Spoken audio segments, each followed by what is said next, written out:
Hey everybody, how are ya? Sorry, my little camera here is, it's not doing what I wanted to do, but whatever. Okay.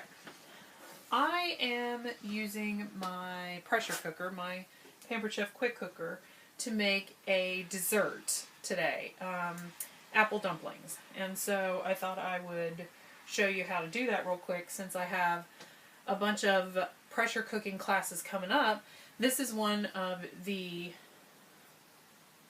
recipes that I will be giving out. So, and I store the lid for my pressure cooker like this so that it doesn't, so the ring doesn't hold the smells. It helps it air out. So if you fix something, for dinner one night and then you fix a dessert, you don't want your dessert to come out smelling like garlic. Pampered Chef also has another fix for that soon, so make sure you look out for our new spring-summer products March 1st. But anyway, more about that later. So, here's my lid. I'm going to lay this over here for right now. I've got our quick cooker turned around this way, so I'm kind of having to, we have 16 settings, and so I'm putting it on sear and putting start, just to melt the butter. I'm putting in half a stick of butter. And handy, my trash can is right there. And let me look at my cheat sheet just to make sure I don't miss anything, because I'm good at that. The other night at our team meeting, we actually forgot to put eggs in one of the cake desserts. Yeah, so it happens. Still tasted really good, and I guess if you have an allergy to eggs, you know. But anyway, okay, so half a stick of butter.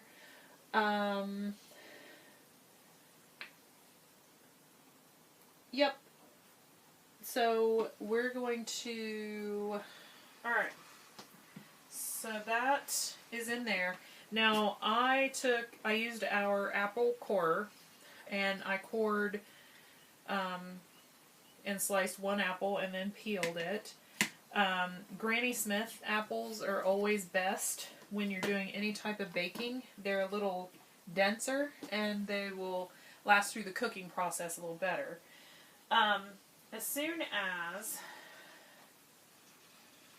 this butter melts here, I have put my brown sugar and my nutmeg and cinnamon down in here, and I will add that in a second. Now I always, if you know me at all, I always grate my own nutmeg and cinnamon. I use cinnamon sticks and whole nutmeg to do that, and I use our microplane zester, and it's the taste difference is amazing. So I always go the extra mile and use that instead of just the powder. So this also comes with a plastic cover so you don't like grate your other stuff in your drawer or your fingers trying to get it out of there. So there's that. Let's see. Alright, so I'm just going to hit cancel so that it won't cook the butter. We just wanted it melted. And I'm going to add my brown sugar and my cinnamon and nutmeg, fresh ground, of course. And I'm just going to stir that around so it will absorb that, the butter. I also need some vanilla. Sugar, vanilla, cinnamon, nutmeg. Yep. Okay. So I'm using our adjustable spoon set because nobody likes to have 12 spoons laying around or to wash later. So this one will pretty much get the job done.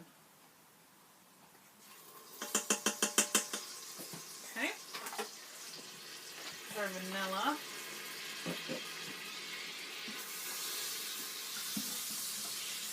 Oh.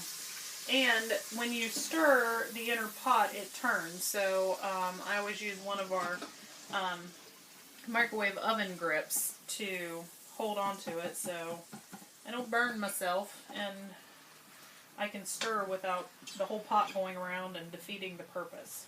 Okay. So, alright. That looks good. Alright. Now, show my spoon holder.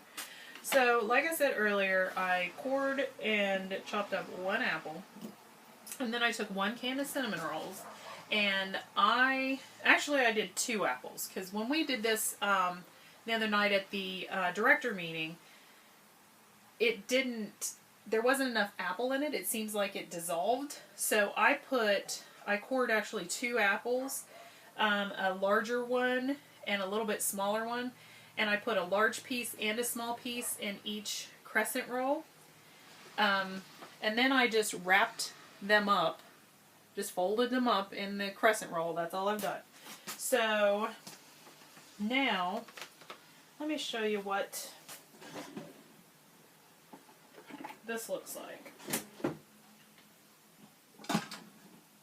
So this is my brown sugar, cinnamon, all of that. So you just let it get good and melted on the bottom and your butter and all that. Alright. Don't leave it on for too long because it'll burn. So now, I'm going to take since I already lifted one with my fingers, but just so you don't get burnt, putting your hand down in there, you should always use tongs. These are our large chef's tongs. So I'm just going to put these around the bottom of the inner pot. You can hear dog next door not happy about something. And Sebastian, if the camera just shook, it's because Sebastian just waddled his big butt over and plopped down right under it. Alright, now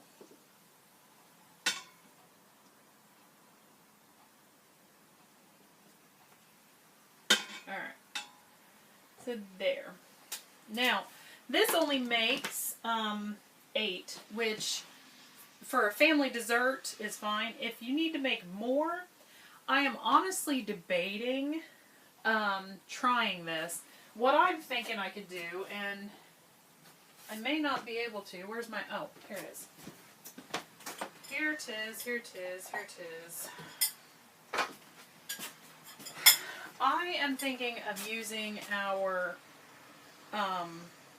ceramic pot and mixing the mixture up in here, melting the butter, which, you know, this I could do in the microwave. And then putting this in, putting this down on top of it, and putting this on it with more in the top here, and seeing if I could make more that way. So I'll probably try that at some point, and I will let you know how that goes. But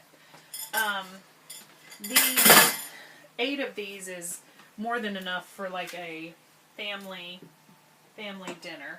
So now the last step, let me make sure I didn't forget anything, because you know me. Even if you don't know me, I need a second, because it's how I do things. Okay, vanilla, cinnamon, nutmeg, stir till melted, place the dumplings in there.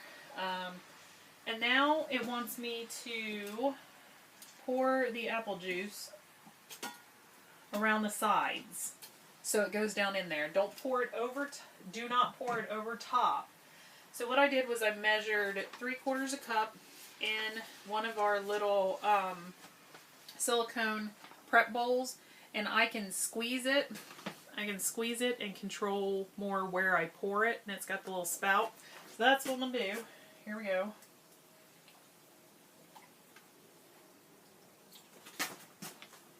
Just around the pot. Okay, so there's that. And then,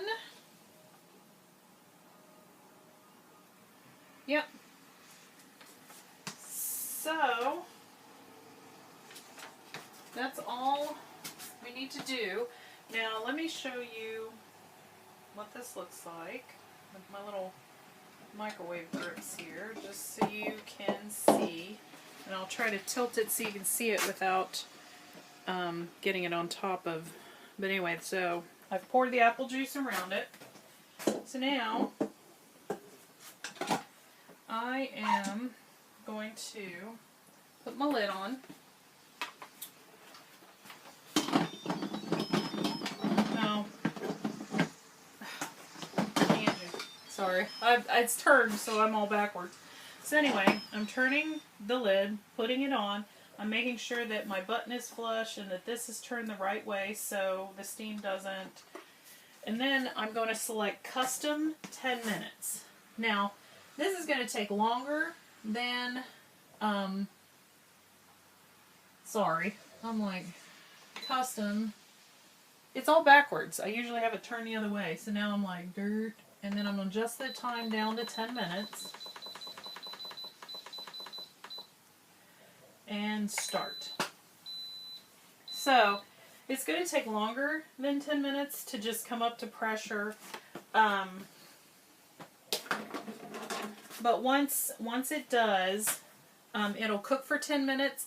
And then I'm doing a 10-minute natural release. And what that means is, once it is done, I wait for 10 minutes before I manually release the steam with the button. So natural release is you letting it decrease the pressure all on its own.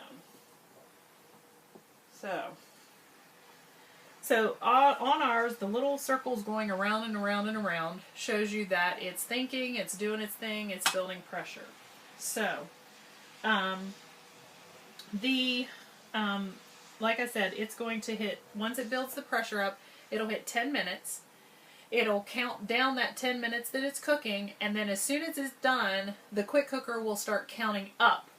So if I look at it and it says 9 minutes, and I look back a minute later and it says 11, then I'll know it's all done and it's counting up. This is how much time it has been since it quit cooking. So that's especially nice when you have to time a natural release. So I'm going to let this go, and I will come back and show you the finished product. So, alright.